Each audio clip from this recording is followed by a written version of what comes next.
go. Hey guys, how are you? I'm Dr. Griffin. I want to go through today our pre-flight room setup that we have for all of our doctors. So it's really important that all the assistants set up the room the same. And so I want to go over how to do that. I want to start by going over the microscope. So when you come into the room and you're pre-flighting this room, you need to turn on the microscope. And you can check it by pulling the handle down, and it will turn on when you pull it down. Over here on the assistance side, you're going to want this protective covering and the lead apron to be on top of each other so that when you pick them up at the same time and lay them on the patient. So this would be the proper way to set up that. You have your assistant's gloves, and then you have your apex locator right here ready to go with your both tips, the little alligator clip and the lip clip on there. As we move along here, this is kind of the meat and potatoes of the room setup. So you'll first check your disposables, your suctions. You'll want your saliva ejector, your surgical suction, and your high volume suction, and your air water syringe tip on. You're going to want to make sure that this is pushed in tight, and that it looks like this with those little rings popped out. That means it's in tight. Working from the right side to the left side, you can see we have a bib here. Typically the bib's open and laid on top of this. We didn't do that so that we could show what was going on, but that's typically how you would do it.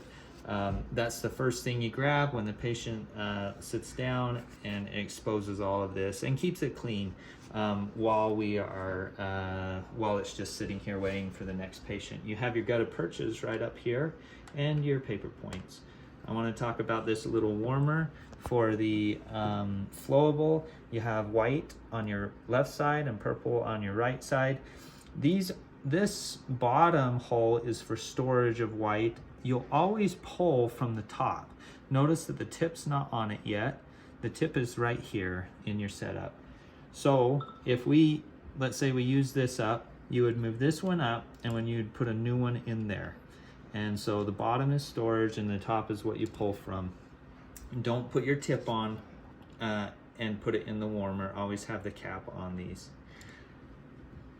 And this gets turned on at the beginning of the day and turned off at the end of the day. Next, you have your cotton roll forceps, your hemostats, and then this is your block, your file measuring block. These files right here are for files in the procedure. These will vary by doctor that you work with. Some will want to measure their own files. Some will have them measure files for you at different points in the procedure. These files are ready to be measured and to be put on the doctor's sponge. This is sealer. Here's some patient safety glasses. You got 3 2x2s, some more, a mirror here, and a cotton roll forceps here. This is your clean cotton roll forceps, and this is a dirty cotton roll forceps. And then if you come over here, the doctor is going to use this right at the beginning to help numb the patient or to do some testing. And this mirror and this cotton roll forceps will then be transferred over here. And so you'll have 2 mirrors and 2 dirty cotton roll forceps during your procedure. As we go to the tray here, you can see the pin. The tip of the pin is slightly stuck through that plastic bag and a rubber band on top. This allows it to be cleaned easy. Then you have 3 micro brushes here. Micro brushes are a little bit bigger than the nano brushes. We have 2 sizes. Typically your micro brushes are for molars, and your nano brushes will be used for anterior teeth. You have your cabinet placement instrument right here with a little cone of cabinet ready to be placed. As you look at the foot of this instrument, this is placed on the left side of the foot, which means it's for an upper tooth. And then if you're working on a lower tooth, it will be on the right side. The cone will be on the right side. Let's look at our irrigants. This is not an irrigant. This is your OraSeal to help seal around the rubber dam right at the beginning of the procedure. This is sodium hypochlorite. It has some red on it. That's how we know it's sodium hypochlorite, and it has a very light yellow tint. this is EDTA, and this is BioPure. All are ready to go with the side vented needles on it, ready to be bent and handed to your doctor. This is the sponge that your doctor will wear on their left hand. This will be different for each doctor. You can see this is very simple. It's got the hand file, a Pathfinder, and your S1 file. This is the rubber dam. This will also vary by doctor depending on how they like to do the rubber dam. Some like the rubber dam extending over the uprights a little ways. Some like them even with the uprights, and then you will punch the hole in the quadrant where the tooth goes, or there may be some slight variances per doctor. There'll be another video on rubber dams. This is your bite block. This is kind of the rubber dams over these instruments because you grab it the first thing as the patient, as you start the procedure, and it's kind of out of the way from there. Under the rubber dam, this is where you'll write your lengths. So there's the same order every single time. So if we're doing a lower tooth, it will be mesial buccal, mesiolingual, distal buccal, distal lingual. That's for a lower tooth. For an upper tooth, it's going to be MB1, MB2,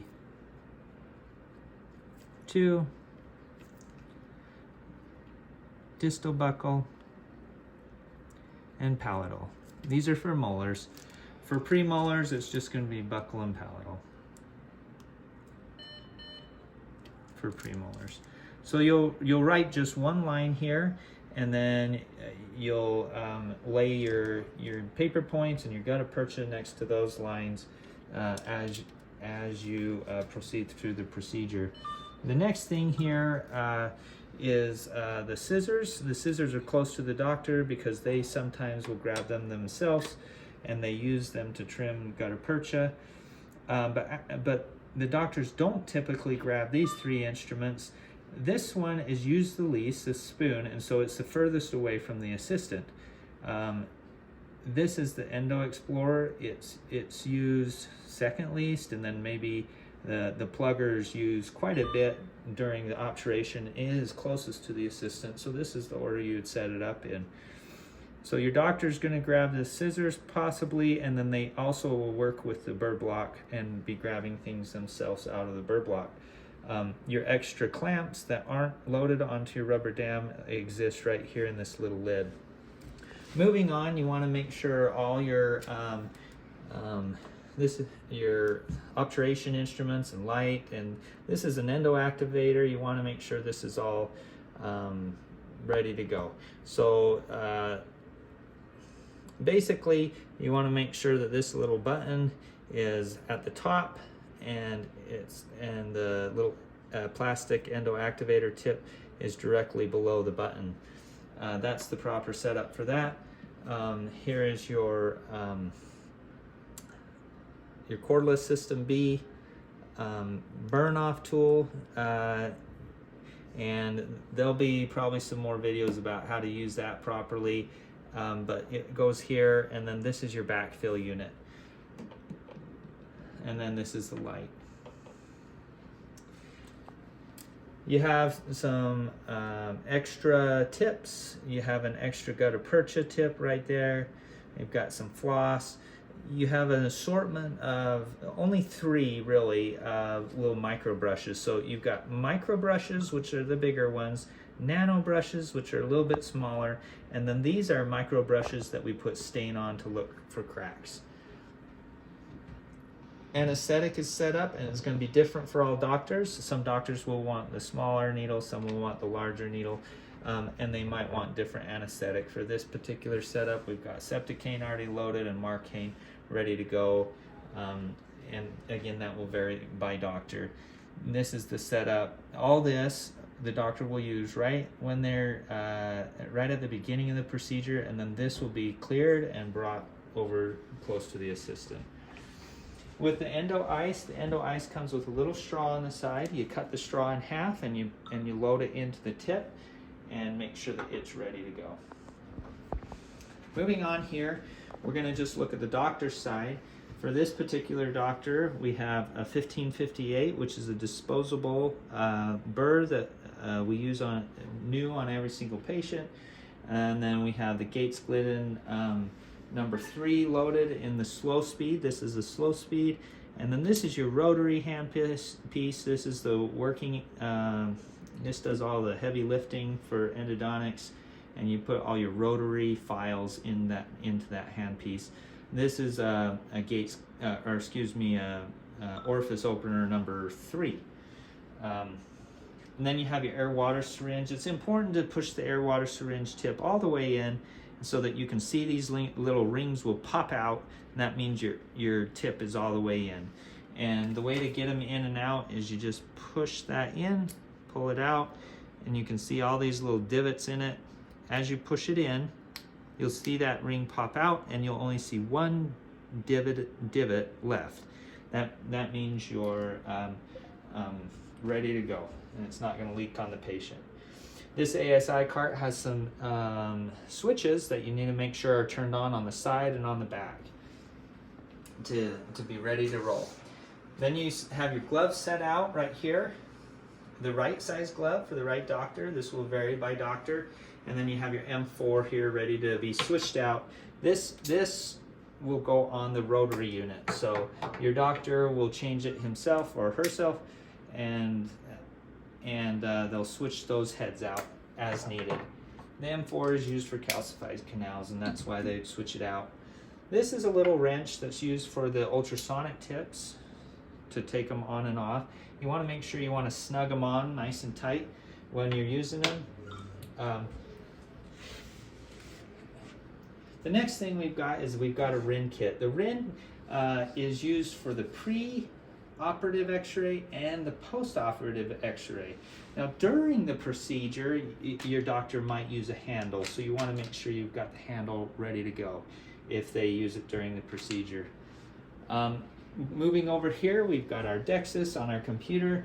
You want to make sure you click on the radiation icon. This box will pull up.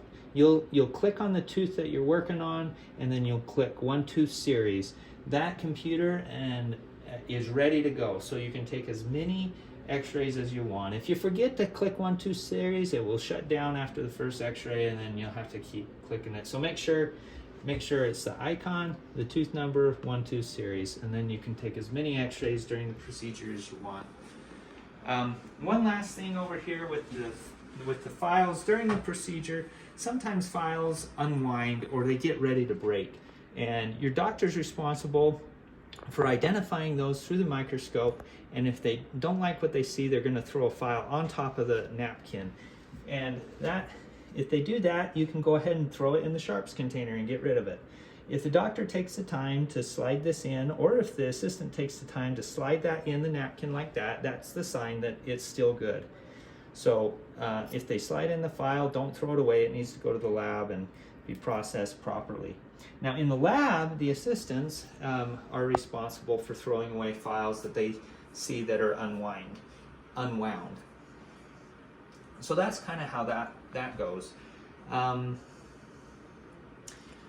This setup needs to be uniform throughout every office at Endodontics of the Rockies, and so that's why we're going over it here.